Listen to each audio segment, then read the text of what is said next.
Dear students, welcome to साथ learning management system. कामयाबी हमारे साथ। डियर स्टूडेंट्स, आज हम एमडी कैट केमिस्ट्री का टॉपिक डिस्कस करेंगे, इलेक्ट्रोकेमिस्ट्री। इसमें शामिल हैं रिडॉक्स प्रोसेसेस के बारे में information, oxidation number of elements, balancing chemical equations bye redox method. Electrochemistry is defined as branch of chemistry which deals with interconversion of electrical and chemical energy.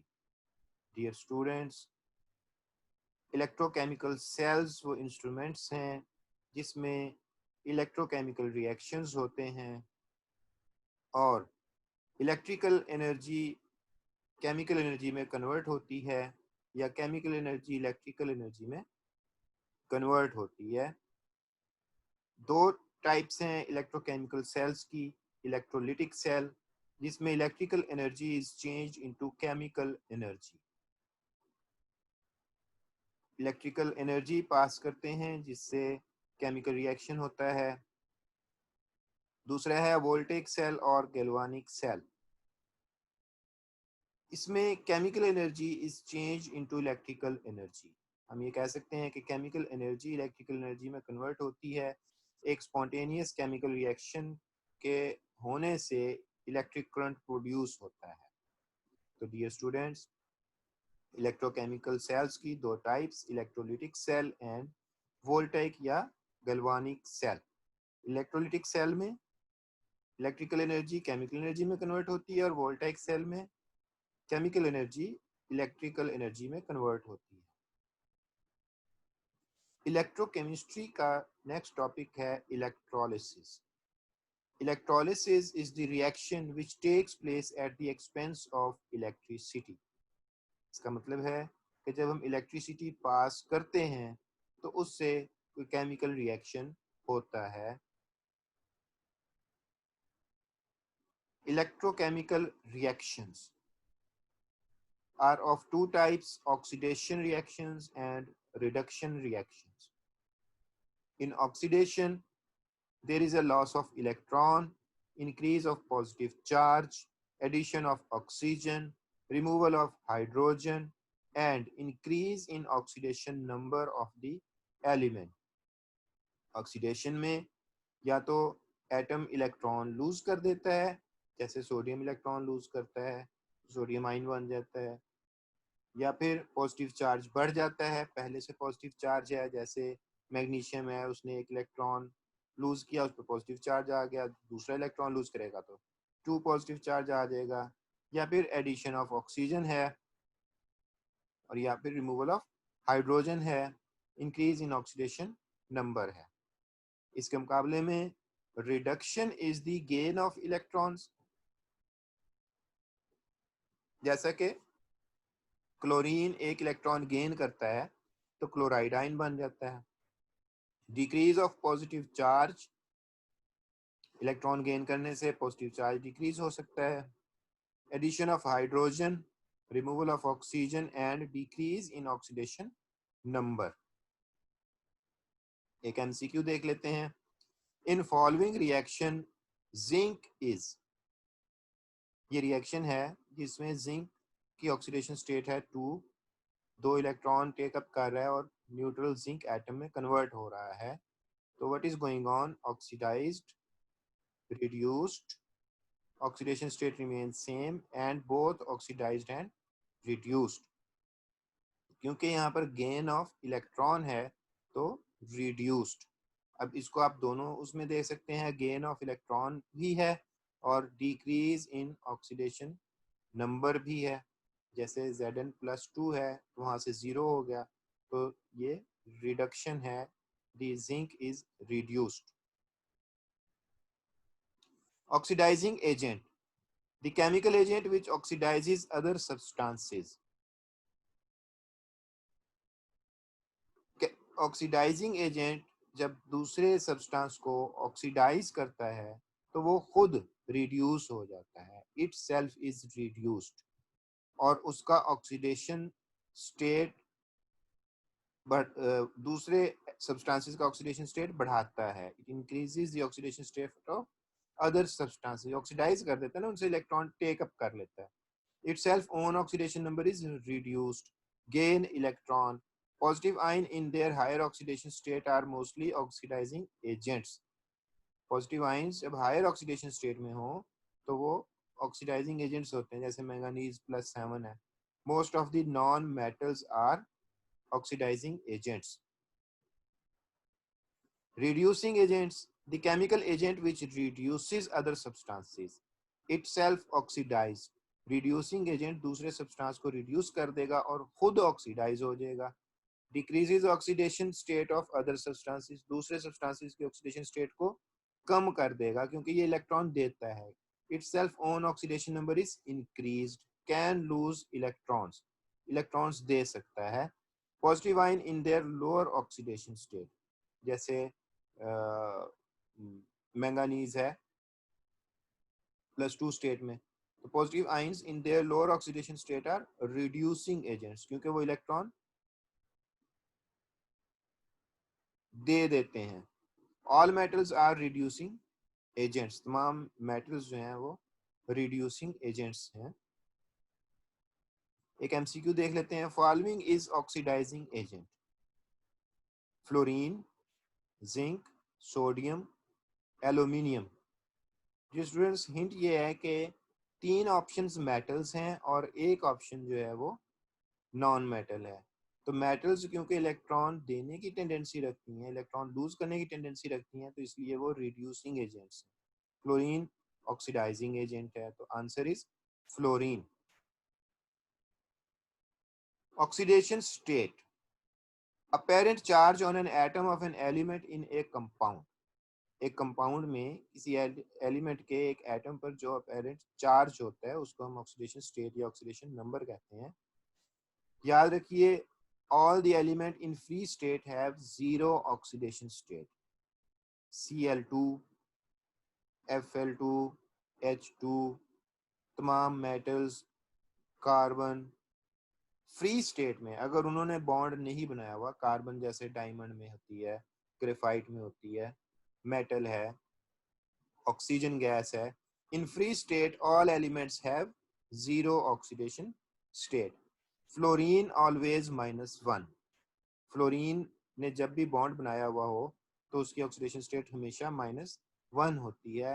Hydrogen की oxidation state, अगर hydrogen ने bond बनाया है non metal से तो वो +1 है, वहां पर वो डोनर है, और अगर मेटल से बनाया है तो एक्सेप्टर है, वहां पर -1 है.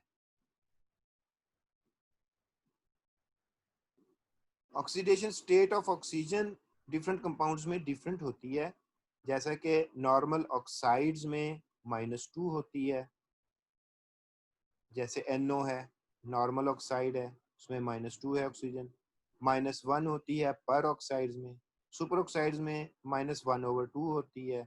और ऑक्सीजन की ऑक्सीडेशन स्टेट पॉजिटिव हो सकती है जब वो फ्लोरीन के साथ अटैच्ड हो. जैसे OF2 कंपाउंड है तो फ्लोरीन के साथ ऑक्सीजन का बॉन्ड है, तो फ्लोरीन पॉजिटिव स्टेट में नहीं हो सकती. तो ऑक्सीजन की ऑक्सीडेशन स्टेट पॉजिटिव होगी और कितनी होगी? +2.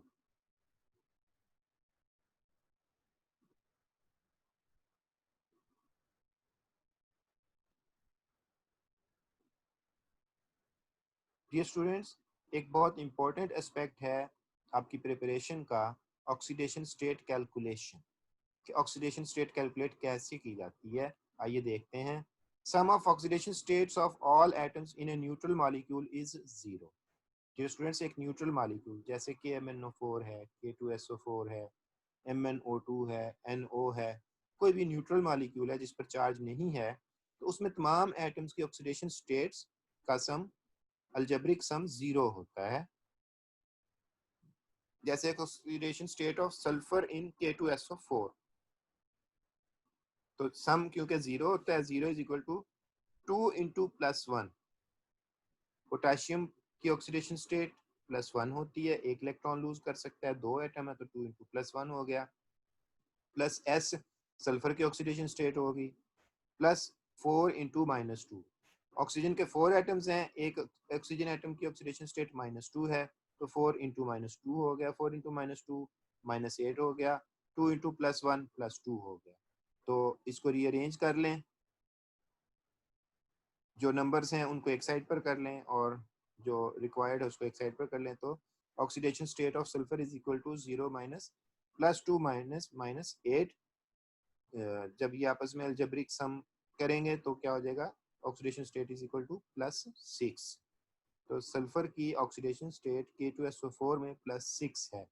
आपको बहुत सारे मालिक्यूल्स पे ये प्रैक्टिस करनी चाहिए और डिफरेंट मालिक्यूल्स में एलिमेंट्स की ऑक्सीडेशन स्टेट्स कैलकुलेट करके उसकी प्रैक्टिस करनी चाहिए। उसमें से एमसीक्यूज आपको काफ़ी ज़्यादा आ सकते हैं। एक एमसीक्यू देखते हैं। Oxidation state of manganese in KMnO4 is +1 +3 +5 and +7। Oral करके देख लेते हैं। पोटाशियम +1 होता है, ऑक्सीजन के 4 एटम है, -2 इंटू 4 -8 हो गया, +1 निकाल दें तो -7 को बैलेंस करने के लिए मैंगनीज पर +7 चार्ज होगा। Answer is +7। Balancing of chemical equation, इसके रूल्स हैं। Redox equation are balanced by balancing the oxidation numbers of reactants and products. Redox equation या रिडॉक्स रिएक्शन डियर स्टूडेंट्स उन रिएक्शंस को कहते हैं जिसमें ऑक्सीडेशन भी हो रही हो और रिडक्शन भी हो रही हो, यानी एक रिएक्टेंट की ऑक्सीडेशन हो रही हो और दूसरे की रिडक्शन हो रही हो।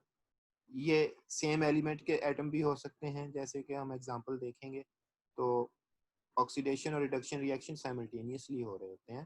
तो इस तरह की इक्वेशंस को बैलेंस करने के लिए ऑक्सीडेशन नंबर्स का सहारा लिया जाता है, उससे बड़ी आसानी के साथ इक्वेशन बैलेंस हो जाती हैं। इसके 4 रूल्स यहाँ पर लिखे हैं। Right the skeleton equation, basic equation लिख लें। अगर आपको रिएक्टेंट्स बताए गए हैं तो उनको इक्वेशन की फॉर्म में लिख लें, अगर इक्वेशन दी गई है तो वेल आप उसको एक बेसिक स्केलेटन इक्वेशन लिख लें कि रिएक्टेंट्स से क्या क्या प्रोडक्ट्स बनती हैं। Record the oxidation number of element undergoing change in oxidation state. जिन एलिमेंट्स की ऑक्सीडेशन स्टेट चेंज हो रही है इक्वेशन में, उनको पहले मार्क कर लें और उनके ऊपर उनकी ऑक्सीडेशन स्टेट्स रिकॉर्ड कर लें कि पहले कितनी थी और रिएक्शन के बाद कितनी होगी। उसके बाद balance the electron lost on one side of equation and gain on the other side. Equation में एक एलिमेंट जितने इलेक्ट्रॉन लूज करता है और दूसरा जितने इलेक्ट्रॉन गेन करता है उनको आपस में बैलेंस कर लें। जब ये बैलेंस हो जाए तो रेस्ट ऑफ द इक्वेशन को बैलेंस कर लें। ये 4 स्टेप्स में आपकी इक्वेशन जो है वो बड़ी इजीली बैलेंस हो जाएगी। आइए एक एग्जांपल एमसीक्यू देखते हैं। Following 5 numbers A B C D and E. देखिए ब्रोमीन से पहले ए लिखा हुआ है, NaOH से पहले बी, NaBr से पहले सी, NaBrO3 से पहले डी और H2O से पहले ई। तो ये इनके कोफिशिएंट्स हैं जो कि नंबर ऑफ मोल्स हैं। यहाँ पर 1 2 3 4 कोई नंबर लिखे जाएंगे जिससे ये इक्वेशन बैलेंस हो जाएगी। Following 5 number A B C D and E are required to balance the chemical equation. हमें बताना है, दूसरे लफ्जों में इक्वेशन बैलेंस करनी है। Option 1, option 2, option 3, option 4। देखते हैं इसको सॉल्व कैसे होगी, उसके बाद इसका आंसर डिस्कस करेंगे। पहले रूल क्या था कि स्केलेटन इक्वेशन लिख लें, हमारे पास लिखी हुई है। दूसरा रूल ये था कि उसके ऊपर ऑक्सीडेशन नंबर्स को रिकॉर्ड कर लें। तो bromine Br2 oxidation number free state में 0 होता है। इसी तरह दूसरा ब्रोमीन का जो प्रोडक्ट में NaBr बन रहा है, अब इसमें इसका ऑक्सीडेशन स्टेट होता है -1 और NaBrO3 बन रहा है, इसमें ब्रोमीन का ऑक्सीडेशन स्टेट होता है +5। तो इसका मतलब है ब्रोमीन का एटम 2 तरह के हैं। कुछ एटम्स ब्रोमीन के ऐसे हैं जो रिड्यूस हो रहे हैं, इलेक्ट्रॉन गेन कर रहे हैं Br-1, और कुछ ऑक्सीडाइज हो रहे हैं। तो ऑक्सीडेशन और रिडक्शन रिएक्शन को अलग अलग लिख लेते हैं। वो एलिमेंट्स आइडेंटिफाई करते हैं जिनमें ऑक्सीडेशन हो रही है और वो एलिमेंट्स आइडेंटिफाई करते हैं जिनमें रिडक्शन हो रही है। तो ब्रोमीन 0 स्टेट से -1 में जा रहा है, 1 इलेक्ट्रॉन गेन कर रहा है, और 0 से +5 में भी जा रहा है तो 5 इलेक्ट्रॉन लूज कर रहा है। ऑब्वियसली इलेक्ट्रॉन गेन कर रहा है तो रिडक्शन हो रही है, लूज कर रहा है तो ऑक्सीडेशन हो रही है। अब ये हमें हेल्पफुल कैसे होगा, बड़ा ही आसान सा स्टेप है।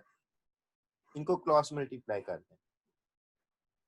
नंबर ऑफ इलेक्ट्रॉन गेन 1 है ना, तो 5 को 1 से मल्टीप्लाई कर दें लॉस्ट वाले को, और नंबर ऑफ लॉस्ट 5 है गेन वाले से, उसको 5 से मल्टीप्लाई कर दें।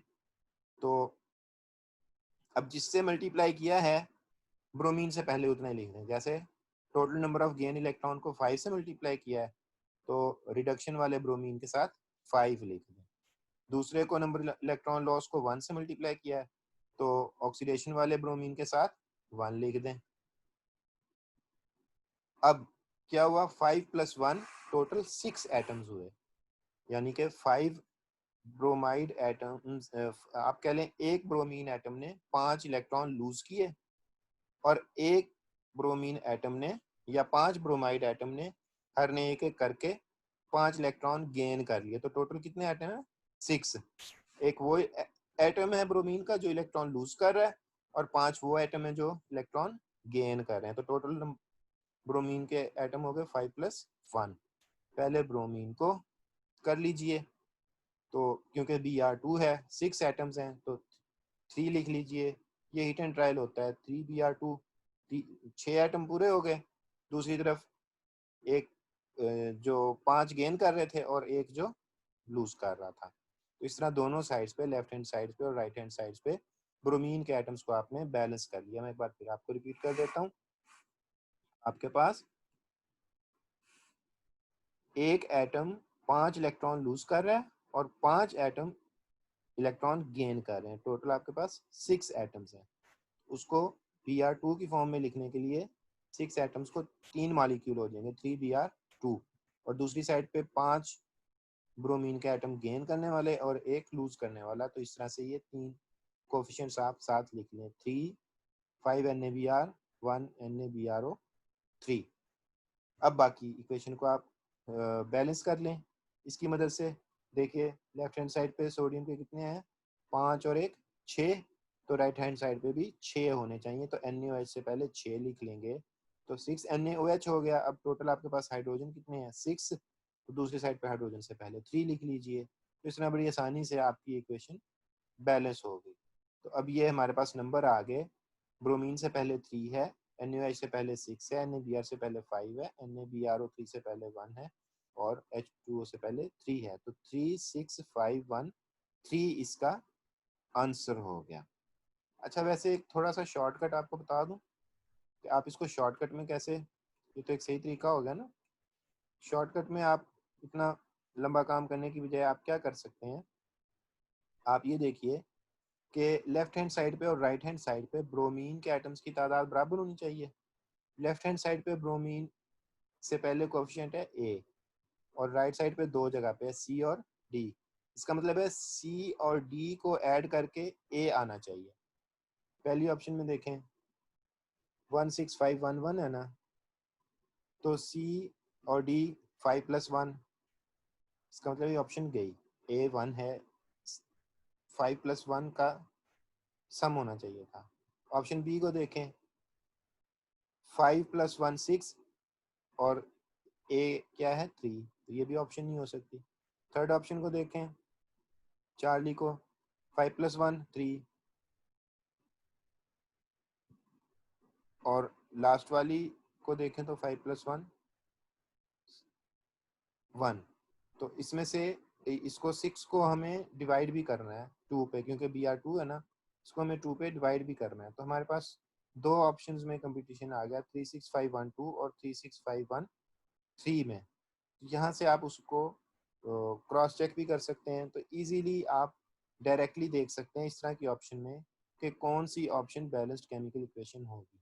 3651 में अगर आप देखें तो 5 1 6 हो गए, 2 पे डिवाइड किया 3, तो ए में 3, सी में 5, डी में 1। अब अगर बी को 6 लिख दें तो ई को 6 का हाफ होना चाहिए, जबकि ऑप्शन बी में जो कि ऑरेंज कलर से है उसमें 2 लिखा हुआ है। तो इसका मतलब है कि ऑप्शन सी यहाँ पे करेक्ट है। लेकिन अगर आप इसको सही प्रॉपरली बैलेंस करना चाहते हैं, सीखना चाहते हैं, तो ये जो मैंने तरीका आपको सिखाया, आप इससे भी इसको कर सकते हैं कि पहले ऑक्सीडेशन नंबर्स को मार्क कर लें, फिर आइडेंटिफाई करें रिडक्शन और ऑक्सीडेशन जो हो रही है उसमें इलेक्ट्रॉन गेन और लॉस है, उनको आपस में बैलेंस करें और उस एलिमेंट को बैलेंस कर लें और उसके बाद बाकी रेस्ट ऑफ इक्वेशन को बैलेंस कर लें और आप आंसर इजीली। एक और एमसीक्यू इसी टॉपिक में से देखते हैं। Number of moles of water produce in following reaction. HNO3 nitric acid है, हाइड्रोजन आयोडाइड के साथ रिएक्शन कर रहा है जिसमें NO वाटर और आयोडीन बन रही है। अब ये देखने में शायद आपको महसूस ना आ रहा हो, लेकिन ये भी बैलेंसिंग ऑफ केमिकल इक्वेशन का रिएक्शन है, क्योंकि बैलेंस केमिकल इक्वेशन होगी तो आप बता सकेंगे ना कि वाटर के कितने मोल बन रहे हैं। देख के तो हम नहीं बता सकते कि 1 मोल बन रहा है, पहले हम इसको बैलेंस करेंगे फिर बताएंगे कि कितने मोल बन रहे हैं। स्टेप्स वही हैं, ऑप्शन है 1 2 3 4, तो स्टेप्स वही हैं। पहले सोल्यूशन देखते हैं। फर्स्ट स्टेप है कि ऑक्सीडेशन स्टेट्स मार्क कर लें, रिकॉर्ड कर लें। नाइट्रोजन की नाइट्रिक एसिड में 5 होती है, +5 वो लिख ली। आयोडीन की -1 होती है, NO में नाइट्रोजन की +2 होती है और I2 में आयोडीन की 0 होती है। रिडक्शन रिएक्शन है, नाइट्रोजन +5 से +2 में जा रहा है और 3 इलेक्ट्रॉन गेन कर रहा है। ऑक्सीडेशन हो रही है आयोडीन की -1 से 0 में जा रहा है, 1 इलेक्ट्रॉन लूज कर रहा है। तो इसका मतलब है दोनों को बैलेंस करने के लिए अगर आयोडीन के 3 एटम हो तो नाइट्रोजन का 1 एटम बनता है, क्रॉस मल्टीप्लाई कर लें। तो इक्वेशन में क्योंकि ऊपर हमारे पास I2 है, तो इसका मतलब है I2 से पहले अगर हम कुछ लिखेंगे तो 3 एटम तो वो नहीं बन सकते, तो इसका मतलब है 6 एटम्स होने चाहिए। तो जब अगर 6 एटम्स आयोडीन के इलेक्ट्रॉन लूज करेंगे तो वो कितने लूज करेंगे, 6, और उसके लिए नाइट्रोजन के 2 एटम्स होंगे, दोनों 3 3 इलेक्ट्रॉन गेन करेंगे तो वो हमारे पास इजीली बैलेंस हो जाएगी। इसलिए हम पहले आयोडीन को बैलेंस करते हैं। आयोडीन के साथ 3 लगा लेते हैं, तो HI से पहले 6 लगा लेंगे, दोनों लेफ्ट हैंड साइड पे राइट हैंड साइड पे आयोडीन के एटम्स बैलेंस हो गए।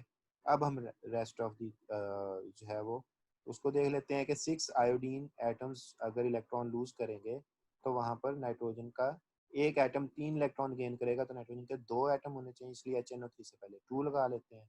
लेफ्ट हैंड साइड पे नाइट्रोजन के 2 हैं, तो राइट हैंड साइड पे 2 है तो लेफ्ट हैंड साइड पे भी 2 होने चाहिए, इसलिए NO से पहले भी 2 लगा लेते हैं।